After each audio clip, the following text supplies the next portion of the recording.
Kalau saya bilang Semada hebat, Semada juara, gitu ya, bareng-bareng ya.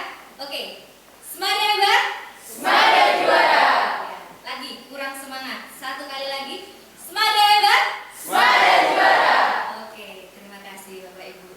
Baik, yang terhormat Bapak Ibu Guru SMA Negeri 2 Jember, terima kasih telah hadir pada acara diseminasi dalam rangka ini, penyebaran pemahaman dan penerapan pengalaman budaya positif dalam program Guru Penggerak bersama saya Maya Dewi Maharani, angkatan 11 calon guru penggerak dari SMA Negeri 2 Jember. Baik Bapak Ibu, sebelum kita mulai, marilah kita mengucapkan basmalah bersama-sama. Bismillahirrahmanirrahim. Next, nah perkenalkan di sini saya adalah calon guru penggerak angkatan 11. Nama saya Maya Dewi Maharani, bisa dipanggil Bu Maya, ya.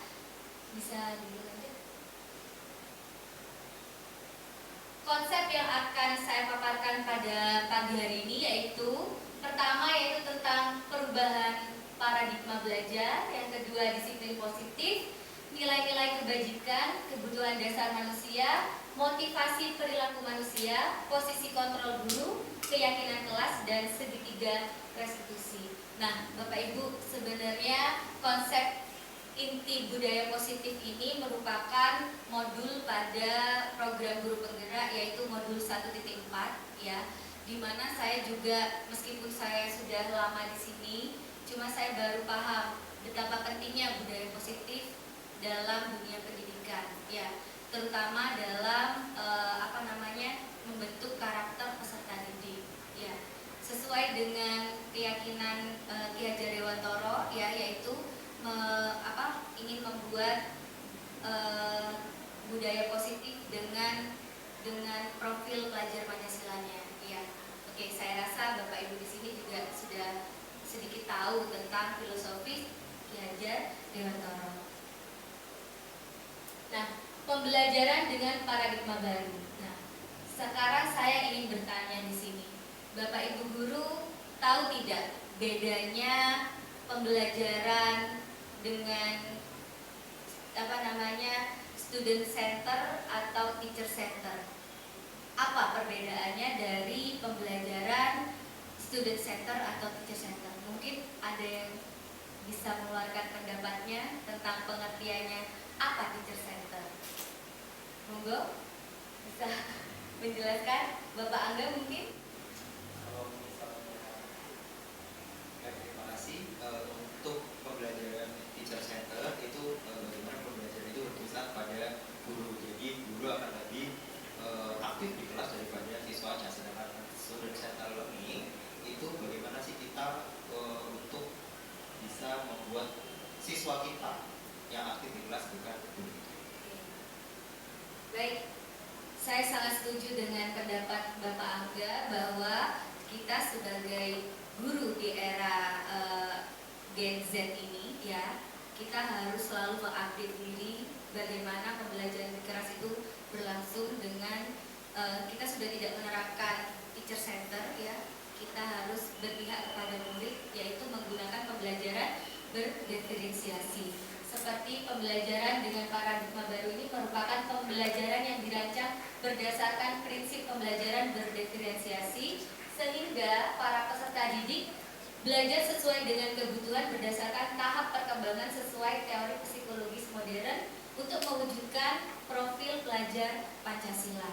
Nah, Bapak Ibu, profil pelajar Pancasila sendiri terdiri dari yang pertama ada iman dan bertakwa kepada Tuhan Yang Maha Esa. Itu harapan kita semua, yaitu akhlak yang mulia ya. Yang kedua ada kebinekaan global. Harapannya di berkebinekaan global ini peserta didik mampu untuk mengenal budaya ya dari bangsa Indonesia gitu kan, daerahnya juga ya. Yang ketiga yaitu ada bergotong royong. Kalau di dalam profil pelajar Pancasila artinya bergotong royong itu adalah saling berkolaborasi ya, karena kita tidak bisa mencapai satu tujuan ketika kita tidak bisa saling berkolaborasi begitu. Selanjutnya yaitu kreatif. dan bernalar kritis dan mandiri. Ya, saya rasa nilai-nilai ini juga sudah kita pelajari ya.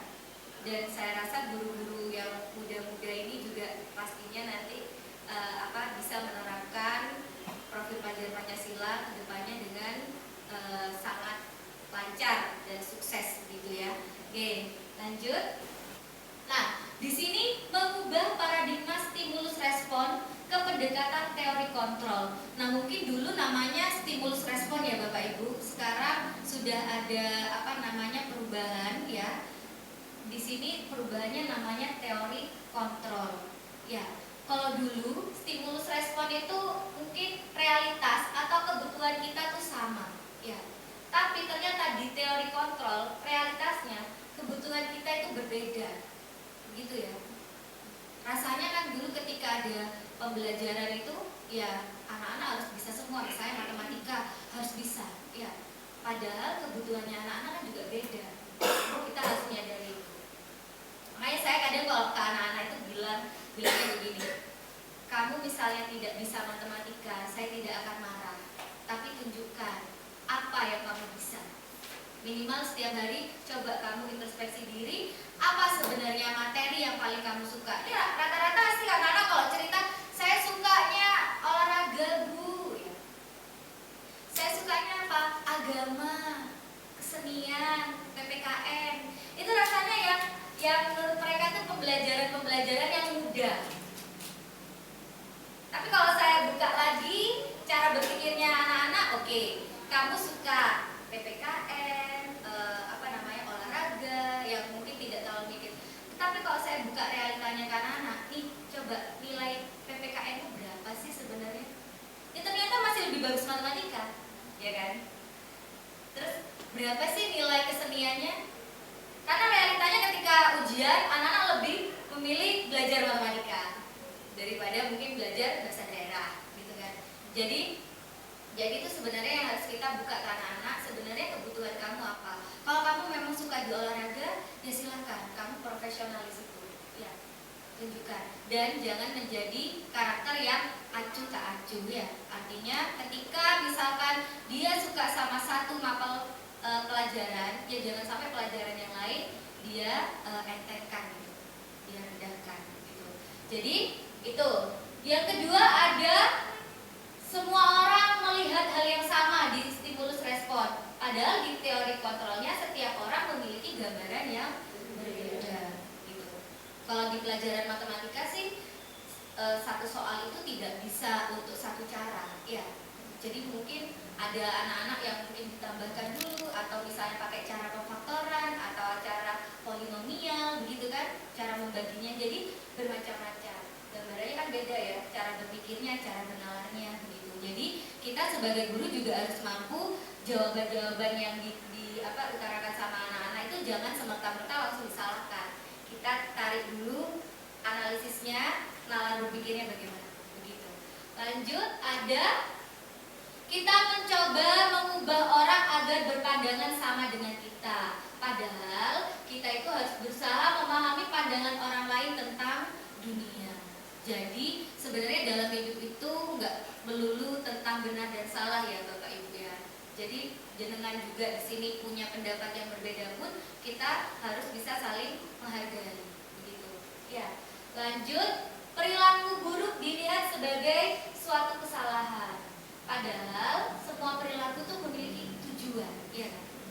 Mungkin menurut saya perilaku Bapak Ibu di sini bertentangan dengan nilai-nilai yang saya anut, ya. Tapi Bapak Ibu kan pasti punya tujuan. Misalkan anak pun tidak mengerjakan tugas, kesalahan anak itu juga pasti punya tujuan juga. Tujuannya apa sampai tidak mengerjakan tugas? Begitu kan? Jadi bisa jadi apakah dia memang tidak bisa memanage waktunya, ya, ataukah dia lupa, ya itu kita harus mengetahui kebutuhan anak itu apa. Lanjut, orang lain bisa mengontrol saya, padahal hanya Anda yang bisa mengontrol diri Anda sendiri. Gitu. Tidak ada yang bisa merubah orang, itu tidak ada. Jadi harus diri kita sendiri, gitu ya. Lanjut, kita bisa mengontrol orang lain, padahal Anda tidak bisa mengontrol orang lain. kita hanya menuntun. Kalau di dalam filosofi Ki Hajar Dewantara itu tugasnya pendidik itu mendidik dan mengajar, artinya kan menuntun peserta didik sesuai dengan kodratnya. Ya, ada kodrat alam, ya, kodrat zaman kan begitu. Ya, jadi tugas kita hanya menuntun, bukan mengontrol. Ya, lanjut di sini. Pemaksaan ada pada saat bujukan gagal. Ya, padahal di teori kontrol, kolaborasi dan konsensus menciptakan pilihan-pilihan yang baru. Konsensus itu artinya kesepakatan. Ya, kesepakatan. Jadi kita tuh harus berkolaborasi dan menciptakan keyakinan gitu ya untuk memulai pilihan-pilihan yang baru gitu. Dan yang terakhir di sini model berpikir menang kalah. Padahal di teori kontrol itu harusnya model berpikirnya menang-menang, ya, win-win solution ya. Jadi harus nggak ada pikiran menang kalah. Jadi harapan saya Bapak Ibu ini sudah tidak ada yang memberikan reward, punishment. Jadi karena itu kayak membuat mereka tuh berpikirnya ini harus menang gitu. Kompetisi jadinya ya, bukan kolaborasi gitu. Oke, lanjut.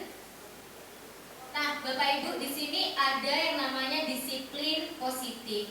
Disiplin itu artinya dari kata disiplina ya, yang artinya belajar ya. Disiplin mengacu pada disiplin diri yang memiliki tanggung jawab terhadap apa yang dilakukannya berdasarkan nilai yang diyakini. Nah, disiplin positif merupakan salah satu cara penerapan disiplin yang bertujuan untuk menumbuhkan kesadaran serta memberdayakan peserta didik tanpa imbalan penghargaan reward atau ancaman atau hukuman. Ya, yang seperti saya bilang barusan. Jadi anak-anak itu tidak ada perasaan untuk saya ini maju biar dapat reward. Ya itu kesadaran aja dia maju. Atau aduh aku nggak mau telat nih karena nanti disuruh push up gitu.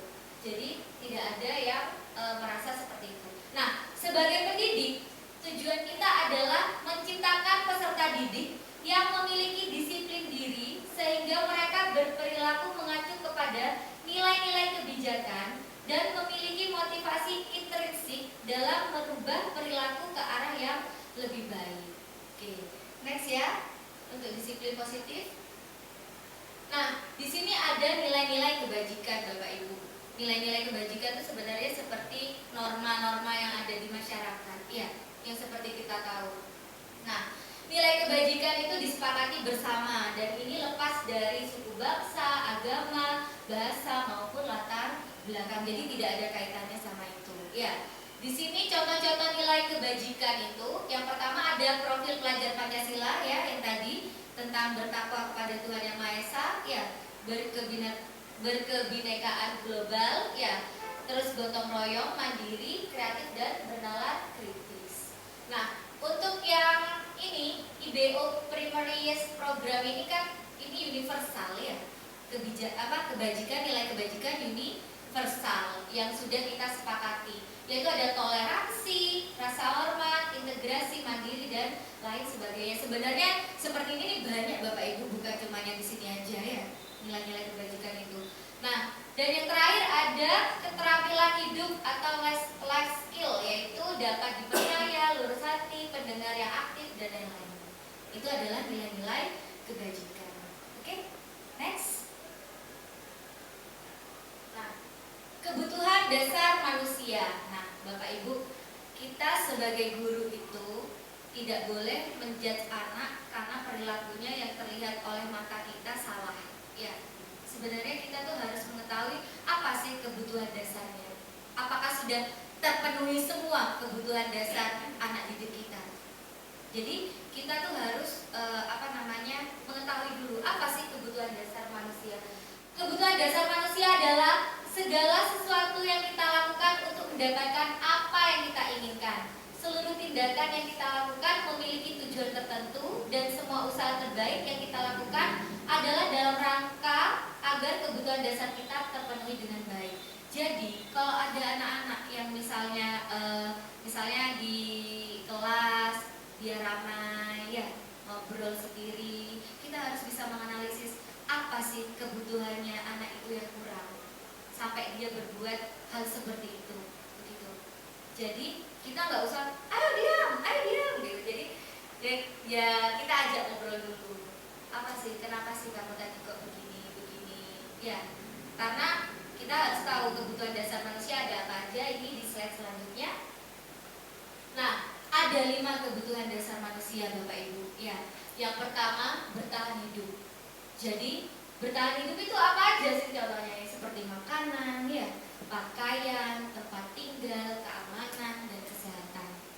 Nah, contohnya misalnya mungkin ada kasus ya, di kelas misalkan ada anak yang tiba-tiba suka ngambil makanannya temennya ya. Ini bisa jadi kan kalau kita tanya, mungkin dia belum sarapan ya, kebutuhan dasarnya ya, kebutuhan bertahan hidupnya itu ternyata dia tidak terpenuhi Bapak Ibu. Nah, itu PR kita, bagaimana cara kita bersikap. Jangan, ayo kamu minta maaf gitu, karena kamu sudah ngambil makanan teman kamu. Ya, kita harus bagaimana ini solusinya. Nah, itu solusi kita adalah berkolaborasi ya, dengan wali kelasnya, dengan guru BK atau dengan orang tua juga gitu, untuk mencari solusi supaya kejadian seperti ini tidak terulang kembali. Nah, kebutuhan berikutnya ada apa? Ada kasih sayang dan rasa diterima. Ini contohnya bagaimana? Rasa diterima itu, rasanya itu diterima, dipedulikan, berbagi, kerjasama, menjadi bagian dalam kelompok. Nah, ini juga rata-rata dalam realitanya di kelas banyak sekali kita temukan anak-anak yang rasanya kebutuhan kasih sayangnya kurang. Ya. Nah, itu betul ya Bu Anggun? Bu Anggun ada cerita dengan kasih sayang itu? Banyak ya Bu, nanti mungkin bisa di-share cerita pengalamannya Bu Anggun. Jadi itu Bapak Ibu, jadi kita tuh harus istilahnya berkomunikasi ya, memenuhi kebutuhan anak-anak itu apa. Dan selanjutnya ada tentang penguasaan. Penguasaan itu artinya mungkin kalau di dalam realitanya pemenuhan tentang harga diri, keinginan untuk dianggap ya, pemimpin, berprestasi, diakui, didengar, itu dia tidak dipenuhi. Contohnya seperti apa sih? Mungkin ada kasus itu loh, suka malah apa ya bahasanya ya, bullying ya juga bisa ya, kasus bullying ya kan, contoh-contohnya di realitas. Karena dia kebutuhan tentang penguasaan itu tidak terpenuhi ya. Mungkin kadang ketika kita bertanya kembali ke anak didik kita, kenapa kamu berbuat seperti itu, mungkin ketika ditelisik kembali ternyata dia nggak pernah dapat rasa apresiasi ya.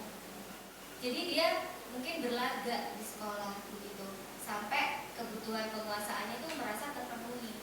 Ya, untuk itu kita harus bisa menuntun ke arah yang benar supaya awaknya mulia, kan begitu ya. Lanjut, di sini ada kebebasan. Kebutuhan apa sih kebebasan? Itu mandiri, memiliki pilihan, mencoba hal baru, mampu mengendalikan arah dirinya. Jadi kalau misalnya Bapak Ibu mungkin di kelas bertemu dengan siswa yang suka jalan-jalan, gak enak diem, ya saya juga banyak tuh menemui hal itu. Rasanya dari sebelah sana tiba-tiba sudah pindah, ya tiba-tiba sudah ke kamar mandi, ya iya kan. Jadi kan kadang pikir kemana gitu ya. Jadi itu mungkin ya saya kadang, kenapa kamu? Iya itu alasan, maaf aku tadi keburu-buru, ya gini gitu. Kadang saya dulu juga punya pengalaman kayak ini gimana ya biar anak-anak diem, itu dihitung. Saya hitung sampai 10 ya, 1, 2 tidur, sorry, duduk dia. Jadi cukup ampuh juga sih dengan cara berhitung gitu. Nggak duduk ya, tak hitung 1 sampai 10, 1, 2 itu sudah gitu. Jadi ya itu mungkin saya juga masih harus belajar lebih lanjut apa penanganan untuk anak-anak yang kebutuhan kebebasannya ini belum terpenuhi, begitu ya. Lanjut, kesenangan, bermain, humor, antusiasme, dan tertawa. Nah ini biasanya anak yang kayak gini ada yang uraan, ya nyanyi, ada yang gitaran, begitu ya. Karena dia kebutuhan kesenangannya itu kurang. Mungkin di rumahnya nggak boleh rame ya, kita nggak tahu ya. Mungkin di rumah dia jadi anak yang pendiam, jadi karena berisik mungkin ibunya atau gimana. Jadi istilahnya kita harus paham kebutuhannya anak itu apa sebelum kita memberikan treatment ke anak. Oke, lanjut. Di sini ada motivasi perilaku manusia, Bapak Ibu, ada dua, yaitu ada motivasi intrinsik dan ekstrinsik. Kalau intrinsik itu adalah motivasi dirinya, jadi untuk menjadi orang yang mereka inginkan dan menghargai diri sendiri dengan nilai-nilai yang mereka percaya. Jadi kalau mereka mau bertanggung jawab atau jujur itu sudah melalui apa? Dirinya sendiri, kesadaran sendiri, itu adalah motivasi intrinsik. Kalau ekstrinsik itu ya berarti ya untuk menghindari hukuman, begitu ya. Untuk apa? Untuk mendapatkan reward, itu adalah motivasi ekstrinsik. Yang mau kita kembangkan di sini adalah motivasi intrinsiknya. Gitu. Oke, lanjut. Nah, Bapak Ibu, bagaimana sih caranya untuk menangani atau mentreatment dengan motivasi intrinsik itu? Ya, Bapak Ibu, ini saya jelaskan dulu ya. Arti dari hukuman itu apa, ya kan? Hukuman itu kan rasanya dibuat satu arah ya. Jadi kayak istilahnya anak ini nggak diajak untuk membuat kesepakatan ya. Nah, di sini sifat-sifat hukuman itu sendiri itu tidak terencana atau tiba-tiba ya. Atau misalnya terlambat kamu, udah berdiri di depan seperti itu, nggak usah masuk gitu, kamu telat. Jadi itu kan hukuman yang cukup mengagetkan ya buat anak-anak ya. Jadi itu murid tidak tahu apa yang akan terjadi dan tidak dilibatkan. Terus ada sifatnya satu arah, kan dibuatnya pasti oleh guru, ya kan? Terus ada berupa hukumannya tuh ada hukuman fisik atau psikis. Nah, ini Bapak Ibu sekali lagi kita sebagai pendidik ya, kita harus paham ketika psikis yang kena ya, ini pasti akan kita ingat-ingat terus. Mungkin Bapak Ibu juga punya pengalaman di sini. Betapa dulu ketika sekolah omongan guru ya, omongan apa gitu. Pasti biasanya sih omongan yang lebih melekat daripada fisik gitu ya. Makanya kita jangan sampai mengulang apa yang sudah kita rasakan di masa lalu. Oh, boleh saya cerita sedikit? Saya punya pengalaman ini sebenarnya bukan pengalaman saya ya. Kalau saya sih cukup kebal dengan omongan orang ya. Jadi ini pengalaman teman saya sendiri. Jadi saya punya sahabat dulu sama-sama kita di SMA 2 ya. Dan ternyata omongan guru kami dulu waktu di Semada itu masih dia ingat sampai sekarang. Sampai dia punya anak. Sampai kita reuni itu masih diingat. Maya masih di Semada kan? Iya, kenapa? Masih ada ibu itu. Kenapa? Gitu. Aku ingat banget ya dulu apa rasanya ketika dia. Jadi kondisinya itu waktu itu dia bukan anak 5 besar, 10 besar. Terus ditanyain, ada guru kami bilang, mau masuk mana? Maya mau masuk mana? Si A mau masuk mana? Anggap aja nama teman saya si A ya. Si A mau masuk mana? Nah, teman saya itu bilang, saya masuk UGM Bu. Gitu. Loh, gak iso. Gitu. Jadi bahasa begitu tuh sudah gak iso. Kamu kan gak 5 besar. Sulit mau masuk sana. Angel. Gitu. Jadi kayak dia tuh menyimpan rasa itu kayak, wah aku kok begini kan gitu. Jadi akhirnya dia berusaha untuk les siang malam ya, terus ikut jalur, kalau di UGM tuh ada namanya UTUL ya, ujian tulis. Dan dia lolos loh, satu angkatan dia aja lolos di UGM. Jadi, tapi sakitnya itu maksudnya mungkin dia sudah nggak sakit hati ya Bapak Ibu, cuma kata-kata itu kan melekat. Gitu. Jadi sebisa mungkin kita sebagai guru ya Bapak Ibu ya, ketika ada anak-anak yang Bapak Ibu tahu sendiri mungkin di kelasnya dia tidur ya, atau nggak mendengarkan, kita nggak boleh ngejudge masa depannya. Banyak kok cerita-cerita, bahkan saya punya murid yang dulu kimianya dapat 0, sampai gurunya nangis ke saya karena muridnya dapat 0. Rasanya aku nih gagal ya, aku nih gagal. Dulu waktu awal-awal saya jadi TTT di sini ya. Yaitu saya bilang, ya bukan kamu yang salah. Terus anaknya waktu kelas 11 ketemu saya, Bu doakan ya Bu, saya ingin masuk ke dinasan. Kan rasanya kalau saya gak mungkin, kan gitu. Kan kamu mungkin dia dapat 0. Ternyata dia keterima loh. penerbangan. Apa sih namanya saya lupa. Pokoknya sekarang dia kerjanya di bandara. Jadi tukang parkirnya ini pesawat gitu. Gak ada yang ngerti Bapak Ibu. Ya, mungkin ketika tahunnya kita ya yang mengajar, mungkin dia nggak dapet apa sih namanya kebutuhannya apa. Makanya kita mendampingi. Ya setelah itu kan anak itu berproses ya Bapak Ibu. Kita nggak tahu prosesnya anak itu apa, yang sampai anak itu berubah gitu kan. Jadi sebisa mungkin kita harus bisa jaga lisan kita dengan baik gitu ya. Terus ada namanya konsekuensi. Nah, kalau konsekuensi ini seperti ini Bapak Ibu, peraturan sekolah, ya kan? Peraturan kelas gitu. Tapi kalau peraturan sekolah kan memang sudah dibuat dari lama ya. Kayak masuknya jam 7, baju harus rapi, sepatu harus warna hitam dan lain-lain, kayak gitu. Nah, itu adalah konsekuensi. Sebenarnya konsekuensi ini untuk bentuk kedisiplinan yang positif juga ya. Terencana dan disepakati sesuai peraturan, murid tetap dibuat tidak nyaman, sikap guru selalu memonitor murid. Jadi konsekuensi ini kayak gini.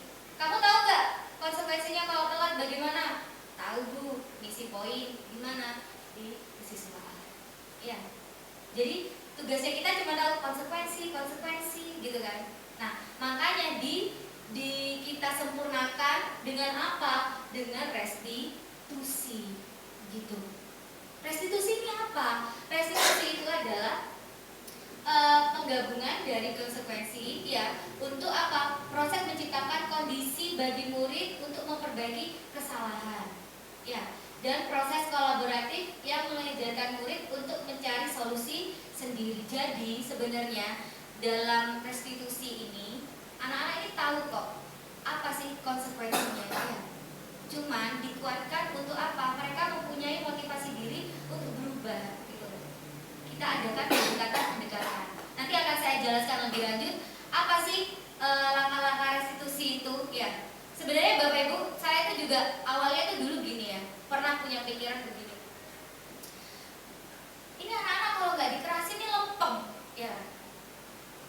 Ini kalau nggak kalau anak-anak cuma ditegur, kenapa nak, gitu ya, kayak rasanya, aduh. Bahkan teman-teman saya sendiri kan dulu mikirnya gini, enak di zaman kita ya, kayaknya anak-anaknya nggak ini, gitu-gitu. Padahal ya kita nggak usah membanding-bandingkan zaman. Tetap aja setiap zaman ada lebihnya ada kurangnya kan begitu ya. Jadi makanya ketika saya ikut program guru penggerak ini saya banyak belajar Bapak Ibu. Apa sih itu? Bagaimana sih cara menerapkan restitusi? Bagaimana sih yang mungkin dulu saya juga menerapkan suatu hukuman, ayo gak ada push up gitu ya. Itu juga pernah saya lakukan gitu. Tapi kan kita sebagai manusia tetap harus upgrade gitu ya. Upgrade diri, bagaimana caranya kita terus jadi lebih baik gitu ya. Lanjut. Nah, Bapak Ibu, sebelum saya masuk ke dalam posisi kontrol ini, ke 5 posisi kontrol guru, ini kayaknya tadi saya lihat Bapak Ibu kayak ada yang ngantuk ya, kayak ada boleh diminum juga, atau saya punya sedikit permainan ya. Ya, permainan dulu lah ya, ice breaking dulu ya sekarang. Nah, permainannya ini, cluenya adalah ikuti apa kata saya.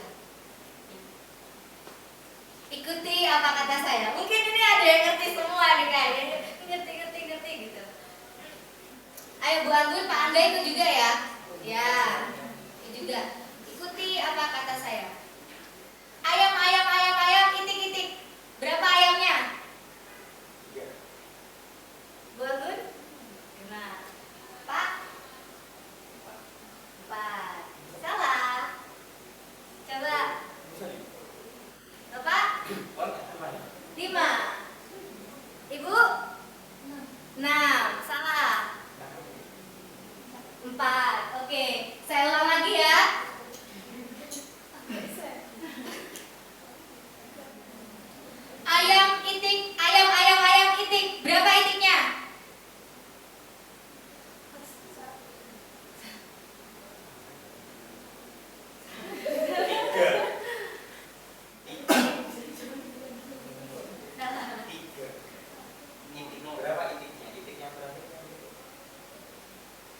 Clue-nya adalah ikuti apa kata saya.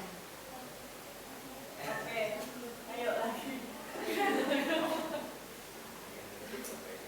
Ikuti apa kata saya. Sudah? Siap? Ayam itik-itik, ayam-ayam. Berapa ayamnya? 4. Salah. Ikuti apa kata saya. Salah. Salah. Sih, kok nang lampu mikir. Ya. Oh. Ya apa? Ibu Saba? Ibu Saba barusan? Ya, yang betul Ibu Putri berarti konsen. Ya. Lagi ya. Ikuti. Oke, lagi ya. Ikuti apa kata saya. Ayam itik, ayam. Berapa? Ngerti ya? Ngerti ya maksudnya ya? Oke, Bapak Ibu sudah cukup konsen. Ini permainan loh Bapak, mungkin di kelasnya bisa diterapkan ya. Oke. Lanjut ya. Next ya, Bapak Ibu di sini ada 5 posisi kontrol guru ya. Yang pertama ada penghukum. Sebelum saya menjelaskan, saya ingin tahu dari 5 posisi kontrol ini, Bapak Ibu itu ada di posisi mana? Bapak Angga? Teman. Ibu Anggun? Teman. Bapak? Teman. Teman. Ya, rata-rata teman kayaknya ya. Teman. Siapa? Ada yang jadi penghukum di sini? Kok saya dulu pernah sih, pernah saya tidak menampik bahwa saya dulu pernah ya. Penghukum. Jadi kalau penghukum itu biasanya karakter gurunya ya, tegas. Ya, kalau anak-anak bilang sekarang killer ya. Atau ada begitu gitu ya. Nah, itu penghukum. Karena sedikit-sedikit kata-kata yang dikeluarkan adalah tentang hukuman. Gak usah masuk. Harusnya gurunya saya undang sih. Iya Bu ya. Ya, harusnya tadi ya. Iya, harusnya. Iya, berdua aja. Ya. Jadi ada yang kayak gitu. Jadi geruduk-geruduk, takut.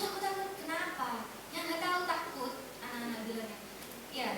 Jadi karakternya itu yang disegani biasa sama anak-anak yang takut. Itu karakternya yang penghukum. Kalau telat masuk, nilainya nggak usah saya masukkan. Gitu.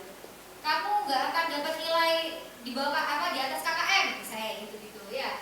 Itu adalah penghukum. Terus pembuat merasa bersalah. Nah, karakternya kalau membuat merasa bersalah ini biasanya ngomongnya lembut, gitu. Ya, lembut tapi nyelekit, ya. Biasanya begitu. Kayak, Mak, kamu nih loh nggak kasihan tas sama orang tuanya. Gitu. Nanti ibu dimarahin loh sama kepala sekolah. Intinya seperti itu.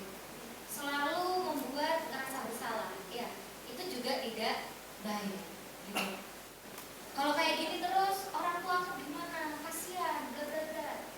Itu kan membuat dia merasa bersalah ya. Itu tidak baik Bapak Ibu. Ya. Jadi jangan sampai ke depannya kita menjadi guru yang membuat merasa bersalah. Terus teman. Nah ini biasanya karakter guru yang teman ini memang dekat dengan siswanya.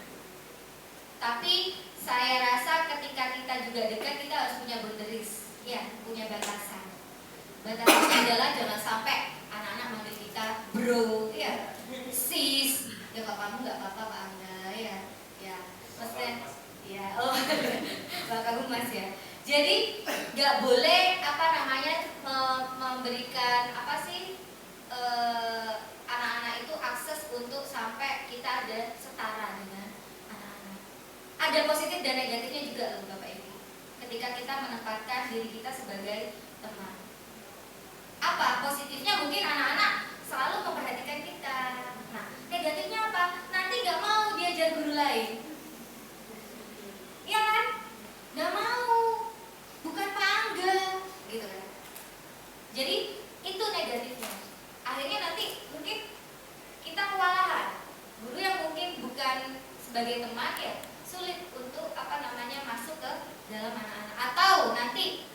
Maksudnya apa? Ketika mungkin Pak Angga marah, mungkin nanti dia ada perasaan ternyata kita bukan teman. Ternyata kita nggak sedekat itu. Nggak bisa Yura. Ya. Jadi itu nggak bisa. Jadi yang teman itu. Terus selanjutnya ada pemantau. Nah ini pemantau itu biasanya dia hanya memonitoring. Biasanya yang saya lihat itu guru-guru kesiswaan. Ayo, hari apa sekarang? Gitu. Bajunya gimana? Gitu kan. Terus apa? Sepatunya? Apa prosedurnya? Gitu. Apa konsekuensinya? Jadi dia memonitoring itu peraturan-peraturan yang ada. Dan kadang rilis gitu kan. Oke, ini hari ini kamu salah ini ya. Ini gini ya. Itu pemantau. Nah, dan yang terakhir ada apa? Manajer. Manajer ini sebenarnya gabungan dari teman dan pemantau. Harapannya kita sebagai guru adalah manajer posisinya. Gitu. Jadi kita bisa memanage, kita tahu kapan kita harus bersikap sebagai teman, kapan kita harus berlaku untuk apa? Menjadi pemantau. Begitu. Lanjut, next. Nah, Bapak Ibu, di sini saya punya contoh penerapan 5 posisi kontrol guru dengan kasus ya. Di sini ada sebuah kasus siswa tidak memakai atribut lengkap saat upacara bendera. Contoh untuk yang posisi kontrol guru yang menghukum itu biasanya kata-katanya begini. Hormat pada bendera selama 1 jam. Saya harapannya di Semada nggak ada kayak gitu lagi, gitu. Di panasnya hormat gitu, ya. Itu nggak efektif menurut saya, ya. Itu posisi penghukum. Yang kedua, untuk membuat merasa bersalah itu biasanya begini. Berapa kali ibu atau bapak harus memberitahu kamu selalu saja mengecewakan ibu. Ya. Tapi saya nggak pernah sih kayak gitu bapak ibu ya. Kau mengecewakan Bu Maya nggak pernah? Ya. Kayak apa aja gitu ya. Next itu. Selanjutnya untuk kasus yang sama, posisi teman. Biasanya gini. Ayo dong ikutin aturan sekolah. Tolong bantu ibu ya sekali ini ya. Ya sudah nggak apa-apa. Lain kali jangan kayak gitu ya. Jangan diulang. Sebenarnya saya juga kayak gitu sih. Ya wes gak apa-apa, nah masuk gitu ya.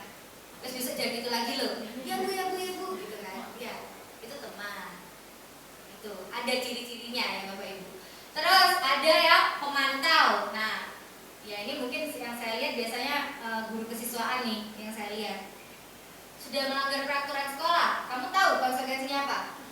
Ini jam berapa? Gitu kan. Setelah upacara kamu beli atributnya ke koperasi dan jangan diulangi lagi ya.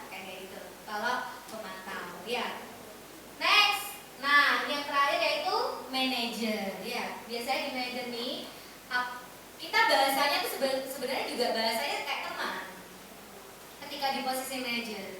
Cuman juga ada pemantaunya juga dan nanti ada pertanyaan keyakinan kelasnya begitu kalau di posisi manajer.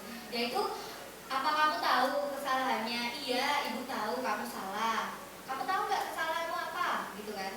Terus kira-kira gimana sih kamu memperbaikinya? Jadi kita tuh kasih kesempatan anak untuk apa? Untuk mencari solusinya bagaimana supaya dia kedepannya tidak melakukan itu dan mempunyai motivasi intrinsik, motivasi diri untuk selanjutnya itu punya tanggung jawab gitu Bapak Ibu. Bukan cuma mau diingatkan terus, gitu ya. Itu harapannya kita di posisi manajer. Oke, lanjut. Nah, Bapak Ibu, ini saya ada pertanyaan ya. Posisi kontrol apakah aku? Gitu ya. Di sini saya ingin bertanya kepada Bapak Ibu. Saya kecewa sekali dengan kamu. Ini posisi kontrol apa ya? Semuanya setuju membuat merasa bersalah. Oke, di next Pak. Jawabannya apa? Iya.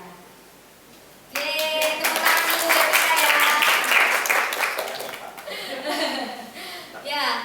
Oke, selanjutnya saya ada lagi. Nah, kamu tidak pernah benar melakukannya.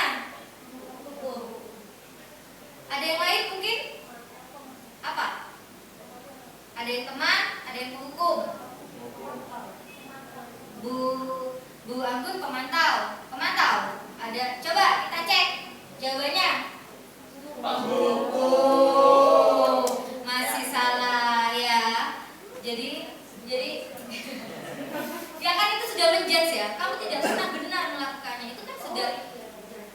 sudah apa ya, sudah menjudge gitu loh, menghukum bahwa dia tidak benar gitu loh. Jadi itu tidak boleh ya. Next, ada lagi. Nah ini, apa rencanamu untuk menyelesaikan masalah ini? Manager. Next. Iya betul. Lanjut, ada lagi Bapak? Nah, ayolah lakukan demi ibu ya. Ya. Ya betul, Bapak Ibu sudah paham. Next. Nah ini ada yang terakhir nih. Kamu tidak pernah mendapat nilai jika tidak mengerjakan tugas. Ini apa Bapak Ibu? Pemantau. Coba kita cek. Iya, pemantau. Iya. Kalau ini tidak direncanakan sebenarnya Bapak Angga ya. Next. Nah, ini kita masuk ke dalam keyakinan kelas Bapak Ibu ya. Keyakinan kelas. Nah, di sini saya ingin mendengar pendapat Bapak Ibu. Mengapa keyakinan kelas? Mengapa bukan peraturan kelas? Ada yang bisa memberikan opininya? Kenapa Pak? Tolong Pak. Karena peraturan itu lebih ke mengikat dan memaksa. Kalau misalnya keyakinan, apa yang diyakini forum yang semua orang yang ada di dalam kelas. Ada yang lain? Mungkin Bu pendapatnya? Ya, silakan. Kalau keyakinan itu biasanya bersifat musyawarah. Kalau misalnya jadi kesepakatan satu kelas Keyakinan bersifat musyawarah. terus Kalau peraturan itu memahami dengan Pak Abda memaksa dan ya. oke. Ya, saya juga setuju dengan pendapat Pak Angga dan Bu Bumi ya. Jadi keyakinan kelas itu memang datangnya dari keyakinannya peserta didik. Jadi mereka membuat itu atas dasar keyakinannya mereka. Apa yang diperlukan di dalam kelas itu sampai mereka membuat keyakinan kelas di situ. Kalau peraturan ini kan rasanya memang dibuatnya sama guru ya, satu arah kan. Jadi kayak apa sih sebenarnya siswa tidak dilibatkan sama sekali dalam pembuatan keyakinan gitu. Oke, itu Bapak Ibu pengertian dari kenapa kita harus membuat keyakinan bukan peraturan kelas. Karena keyakinan kita buat berdasarkan keyakinan peserta didik ya. Next Pak. Oke, Bapak Ibu di sini pembentukan keyakinan kelas itu bersifatnya apa? Abstrak ya. Sifatnya tuh abstrak, jadi bahasanya itu abstrak ya, bukan kayak peraturan jam 7 datang begitu, bukan ya. Yang kedua ada berupa pernyataan kebajikan universal. Jadi itu ada nilai-nilai kebajikan yang tadi sudah saya paparkan itu ya, entah itu tentang mandiri, kolaboratif dan lain-lain, dan dibuat dalam pernyataan yang positif. Nah di sebelah itu saya ada video kemarin tentang pembuatan keyakinan kelas, di mana saya bersama anak-anak itu membuat keyakinan kelas berdasarkan kebutuhan setiap kelasnya apa. Dan bahasanya itu kalau bisa di sini juga sesuaikan dengan kondisi kelas dan sekolah sehingga mudah diterapkan ya. Terus sedikit aja sebenarnya keyakinan kelas itu sedikit aja supaya anak-anak itu mudah mengingat. Contohnya gimana sih? Di sini kan kata-katanya harus menggunakan pernyataan positif ya. Mungkin kalau peraturan kelas kan begini, dilarang makan dan minum di kelas. Nah kita buat kata itu positif. Boleh makan dan minum saat istirahat. Gitu ya. Atau dilarang membuang sampah, itu negatif kan? Ya. Bisa kita ubah menjadi apa? Jagalah kebersihan. Karena itu kan juga sudah masuk di dalam itu, ya, Bapak Ibu. Jadi, yaitu saya juga pernah sebenarnya mendengar kayak gini. Anak kecil itu jangan dibiasakan dididik dengan jangan malah dilakukan, ya kan? Jadi awas kepleset gitu. Ya tetap lari. Lantainya licin gitu kan.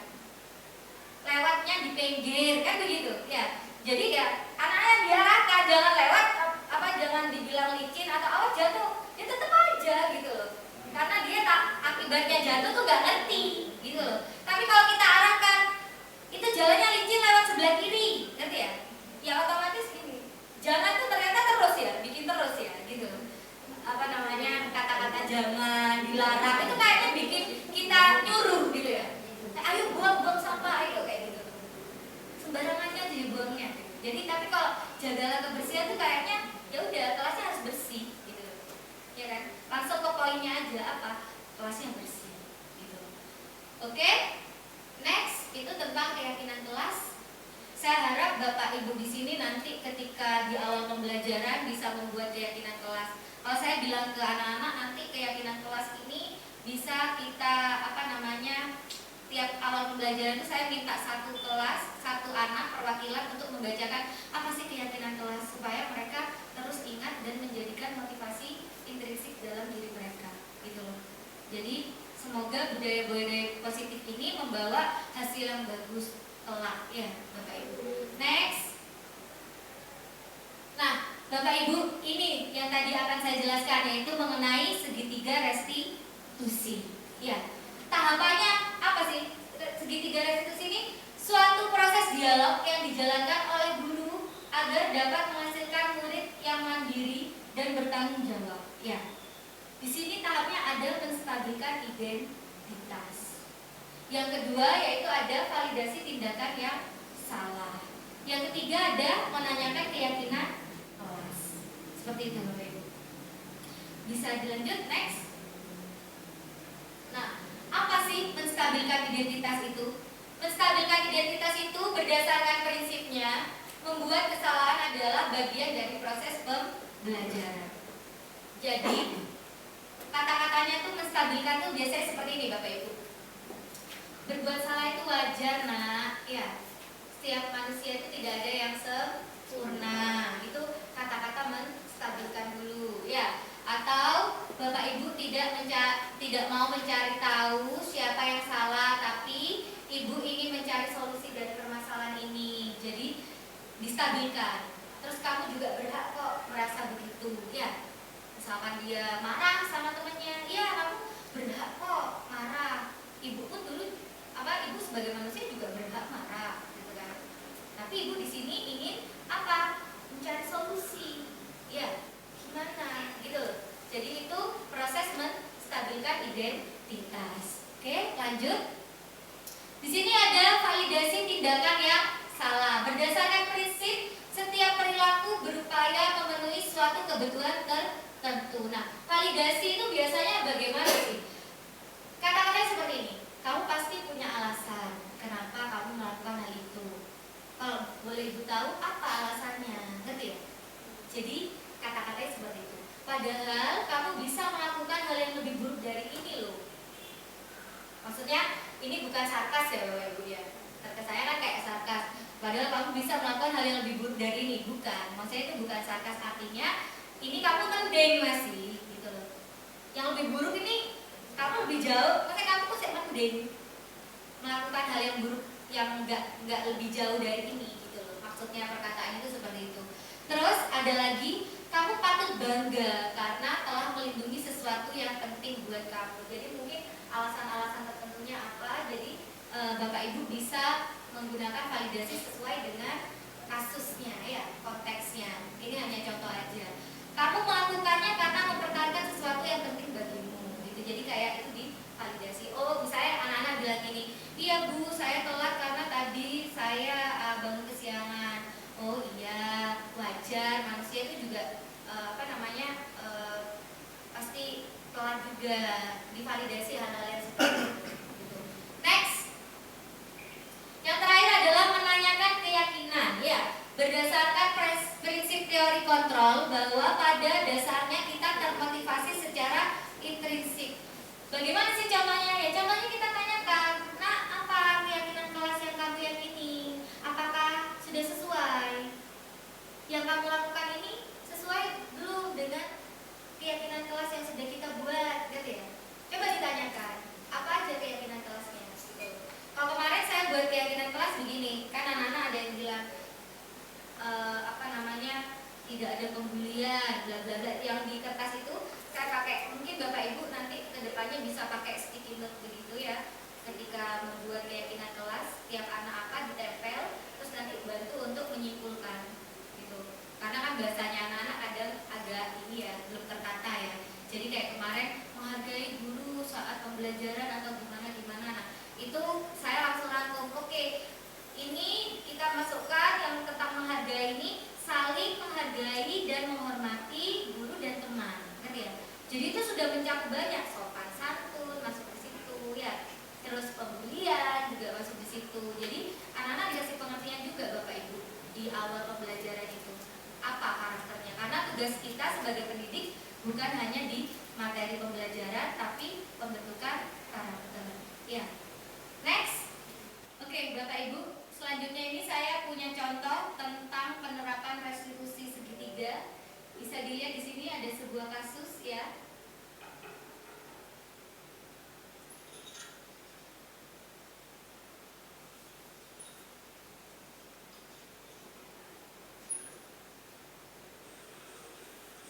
Waalaikumsalam. Ya, silakan duduk. Vino.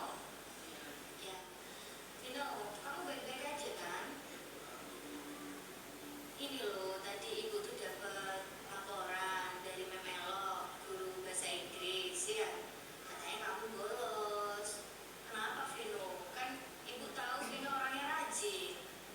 Sebenarnya saya itu pergi ke toilet, tapi kalau saya tidak memutuskan, tapi karena saya lupa mengerjakan tugasnya karena itu. Oh, jadi karena kamu lupa, kamu nggak balik ke kelas. Ya nggak apa-apa Vino, tiap orang itu memang pasti bisa lupa, bisa punya kesalahan gitu. Cuma ibu pengen tahu alasannya apa sampai kamu lupa ngerjakan tugasnya Memelo. Sebenarnya 5 hari lalu ayah saya jatuh sakit dan harus dilahirkan. Jadi setiap pagi saya dan ibu saya harus bergegas untuk menyelamatkan saya, dan ibu saya bergegas untuk pergi ke rumah sakit untuk ayah saya. Dan itu memakan cukup banyak waktu, jadi saya tidak sempat untuk mengerjakan tugas. Nah ya, ibu turut prihatin ya Vino mendengar cerita kamu seperti ini. Nah, tapi harusnya kamu juga mengetahui bahwa tindak kamu untuk bolos itu juga salah gitu ya. Kira-kira langkah apa untuk kamu memperbaiki kesalahanmu hari ini Vino? Mungkin saya akan lebih bertanggung jawab atas tugas saya. Baik, bersedia tidak Vino kamu menemui Memelo untuk memperbaiki tugasmu? Saya bersedia, saya akan menolak dan meminta maaf. Coba ibu mau tanya, yang sudah kamu lakukan ini sesuai tidak dengan keyakinan kelas yang sudah kita buat sebelumnya? Tidak sesuai. Saya juga sadar bahwa saya tidak bertanggung jawab atas tugas yang saya berikan, dan juga saya sadar bahwa itu adalah salah satu kesalahan. Ya, ibu sangat senang mendengarnya. Dan ibu harap kamu bisa menemui Memelo dan menyelesaikan semua tugas-tugas ketertinggalan yang sudah kamu lakukan. Baik Vino, ini karena sudah waktu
melakukan hal ini memang agak gimana gitu ya.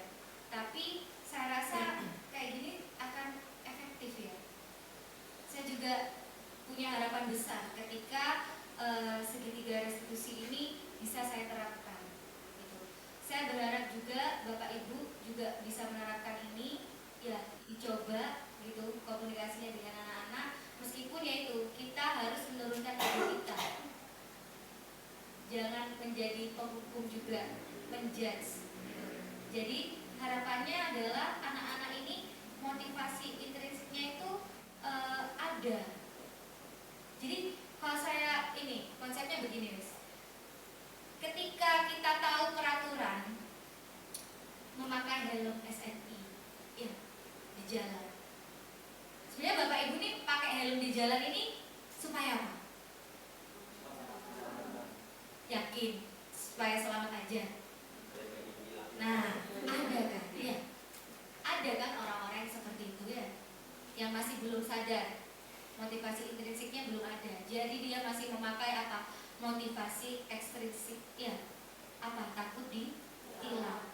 Makanya itu kita hadir di sini adalah untuk bagaimana supaya motivasi intrinsiknya kita sebagai manusia itu sadar bahwa memakai helm itu adalah untuk apa? Untuk keselamatan, bukan untuk takut ditilang.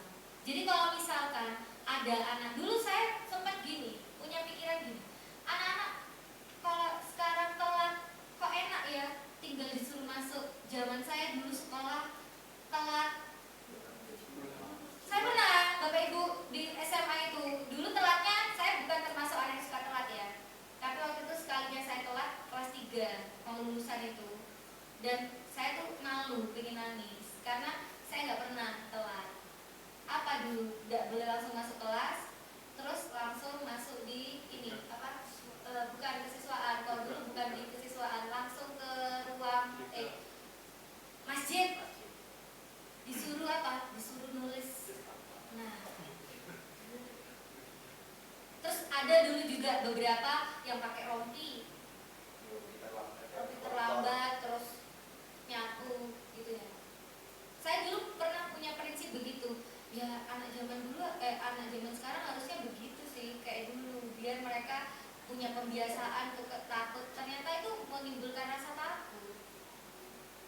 Terus saya juga pernah gini, dulu di Semada, di SMA 2 ini ya, masalah sepatu ketat sekali Bapak Ibu. Kalau saya melihat murid-murid saya sekarang, Senin, Selasa, Rabu sepatunya boleh hitam, tapi kan ada list putihnya begitu boleh. Dulu gak boleh. Jadi zaman saya sekolah dulu ya, ada list putihnya tuh di stabilo, warna di apa sih, dipakai ya permanen itu, spidol permanen, karena saking takutnya. Saya dulu pernah coba sedikit bandel lah ya, namanya anak SMA. Jadi waktu itu kan keping bergaya, ya bergaya pakai sepatu yang warna-warni. Karena dulu peraturannya itu sepatu warna-warni itu boleh dipakai kalau jam olahraga. Berarti kan harus bawa 2 sepatu kan? Ya, bawa 2 sepatu. Jadi bawa 2 sepatu itu karena jam olahraga saya itu jam kedua, saya tuh pakai dari rumah tuh jam 7. Dan sengaja udah nggak bawa sepatu hitam lagi karena pikirnya ala kan nggak ada kesiswaan, selama nggak ada kesiswaan ya aku di kelas aja kan, mikirnya begitu waktu itu. Terus waktu itu kebetulan kesiswaannya adalah guru olahraga saya. Waktu saya di depan, guru olahraga saya itu sebelah sana gitu loh, nggak kelihatan. Loh, kamu kok pakai sepatu putih gitu? Loh iya Bu, saya lagi olahraga. Oh iya, terus guru olahraganya kedengeran. Loh, awakmu kan, kamu kan masih jam kedua. Iya Pak, copot, dicopot, ya dicopot, ditaruh di kesiswaan, boleh diambil waktu pulang sekolah. Cekeran, benar itu, pernah cekeran. Dan itu membuat rasa malu. Ya kalau saya nggak malu sih orangnya ya, jadi beda anak ya. Karena saya lihat, oh aku nggak sendiri gitu, itu ada kalau saya gitu. Tapi untuk beberapa anak itu kan juga hal yang memalukan. Misalkan memang dia sepatunya basah, kemarinnya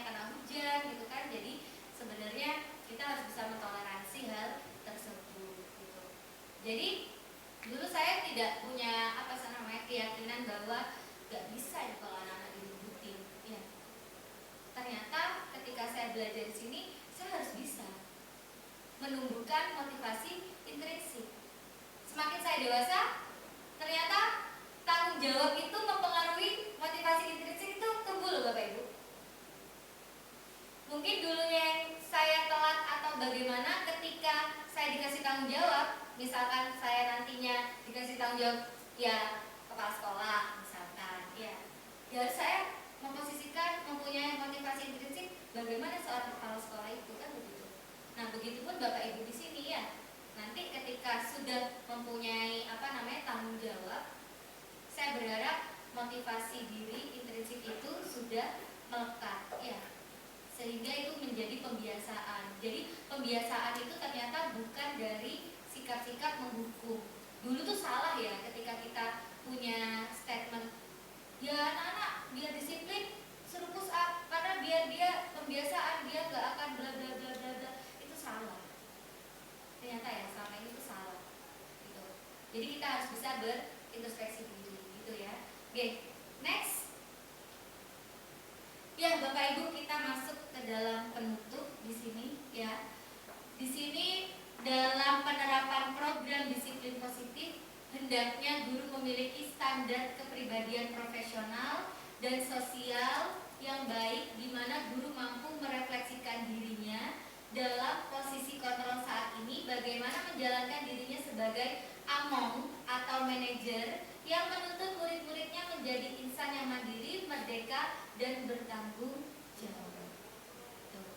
Bapak Ibu, untuk acara diseminasi pada pagi hari ini, apakah Bapak Ibu sudah tercerahkan atau masih ada yang mengganjal atau ada yang ingin ditanyakan? Monggo bisa langsung bertanya ke saya. Mungkin Pak, iya. Minta tolong. Izin bertanya. Iya. Bila mana hal itu diterapkan pada sesuatu yang sifatnya lama itu mungkin bisa. Tapi bagaimana bila mana kita dihadapkan dengan sesuatu yang sifatnya harus ditindak pada saat itu juga. Di kurikulum yang sekarang yang katanya student center learning, tugas guru ini kan hanya sebagai fasilitator. Yeah. Kita ditunjuk untuk menciptakan faktor intrinsik ya, agar siswa itu memahami bagaimana karakternya, disiplinnya. Tapi bagaimana kalau misalnya dengan kita membebaskan hal tersebut, ini malah tidak berjalan sesuai dengan arahnya. Ini kan jadinya faktor yang bertabrakan di sini antara freedomnya mereka dengan order atau dengan aturan yang ada. Nah, bagaimana kalau kasusnya itu harus bisa kita tangani secara instan di detik itu? Bisa dicontohkan Bapak? Contohnya, misalnya kita menghadapi banyak kayak bullying, kenakalan remaja, pertengkaran kekerasan fisik, atau bahkan sampai ke narkoba dan kriminalitas. Nah, yang dimana kita dituntut untuk bisa memposisikan diri kita sebagai guru dan menghadapi permasalahan tersebut secara instan, karena kan bila mana kita menunda-nunda untuk mengatasi masalah ini, takutnya permasalahan ini bakal melebar. Nah, untuk menghadapi permasalahan-permasalahan seperti itu sebagai guru yang baik, ini bagaimana? Posisi manajer gitu nih. Iya, ya. seperti itu. Oke, terima kasih Bapak. Tadi Bapak siapa? Dito. Bapak Dito. Oke. Pak Dito, tadi Bapak menanyakan bagaimana kalau kita ada di posisi di permasalahan yang instan. Apa yang harus kita lakukan? Seperti narkoba. Berarti kalau kita sudah masuk ke jenjang yang kriminal, Bapak Ibu, saya rasa itu sudah bukan ranahnya kita saja. Gitu kan? Kita di dalam sekolah ini, Pak, harus berkolaborasi kan? Ya. Ada pihak BK, ada pihak kesiswaan, gitu loh Pak. Nah, kita memposisikan di detik itu, ketika kasus itu terjadi, kita posisinya sebagai apa? Apakah dalam kondisi pembelajaran? Apakah di luar pembelajaran? Bagaimana Pak tadi?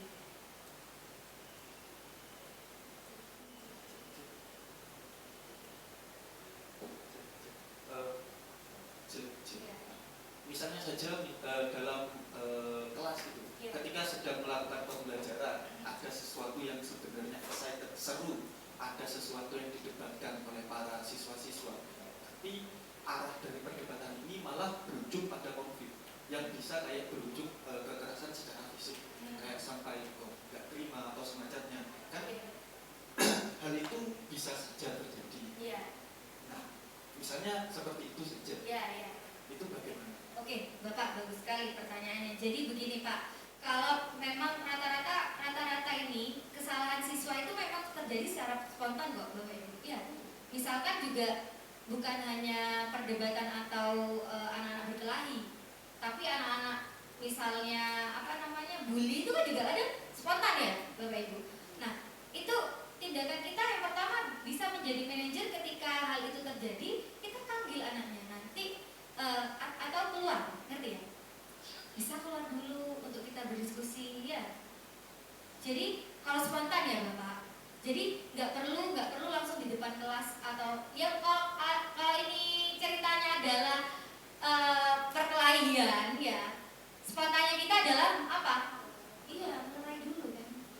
Iya, melerai dulu. Setelah itu baru kita amankan, kita dinginkan, ya diskusikan gitu Pak. Ya, dan itu saya rasa jangan cuman Bapak Dito aja yang terlibat di situ, maksudnya bisa mengajak kolaborasi ya. Apa kalau perkelahian spontan seperti itu kita bisa mengundang wali kelas, BK, kesiswaan ya, untuk duduk bersama melakukan segitiga restitusi. Iya. Jadi sebenarnya bisa kok Pak. Jadi bukan ya kalau Bapak di kelas itu bisa mengklirkan langsung di kelas, didudukkan langsung di kelas ya, alhamdulillah juga, ya kan?